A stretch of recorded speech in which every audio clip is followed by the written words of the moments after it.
মুসলিম বিশ্বের বিপুল অর্থনৈতিক সক্ষমতাকে কার্যকর শক্তিতে পরিণত করতে সদস্য রাষ্ট্রগুলোর মধ্যে সমন্বিত ও কার্যকর পরিবহন নেটওয়ার্ক গড়ে তোলার প্রয়োজনীয়তার উপর জোর দিয়েছেন তুরস্কের প্রেসিডেন্ট রিসেপ তাইয়িপ এরদোয়ান। ইস্তাম্বুলে অনুষ্ঠিত ইসলামী সহযোগিতা সংস্থা ওআইসি পরিবহন মন্ত্রীদের সম্মেলনে পাঠানো এক ভিডিও বার্তায় তিনি বলেন, মুসলিম দেশগুলো এশিয়া, আফ্রিকা, ইউরোপ ও মধ্যপ্রাচ্য জুড়ে বিস্তৃত এক বিশাল ভূখণ্ডে অবস্থান করছে। এই বিস্তৃত অঞ্চল কৌশলগত দিক থেকে অত্যন্ত গুরুত্বপূর্ণ। তিনি উল্লেখ করেন, প্রাকৃতিক করিডোর, উদ্যমী তরুণ জনগোষ্ঠী এবং দ্রুত সম্প্রসারণশীল বাজার, এই তিন শক্তিকে সমন্বিত করতে হলে একটি আধুনিক, নির্ভরযোগ্য ও দক্ষ যোগাযোগ অবকাঠামো অপরিহার্য।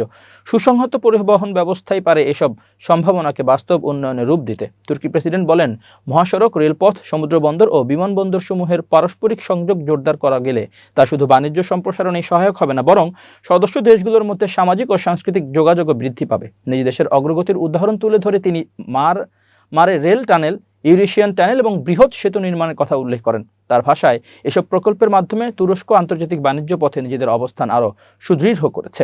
বিশেষভাবে trans campaign east West middle corridor প্রকল্পের কথা তুলে ধরে তিনি বলেন, এই উদ্যোগ ঐতিহাসিক সিল্ক রোডকে আধুনিক রূপে পুনর্জীবিত করার প্রচেষ্টা। এরদোয়ান স্পষ্ট করেন, তুরস্কের এইসব বৃহৎ বিনিয়োগ কেবল জাতীয় স্বার্থে সীমাবদ্ধ নয়, বরং ওআইসি সদস্য দেশগুলোর সঙ্গে সংহতি বৃদ্ধি এবং যৌথ উদ্যোগের মাধ্যমে আন্তঃসীমান্ত করিডোর প্রতিষ্ঠাই তাদের প্রধান লক্ষ্য।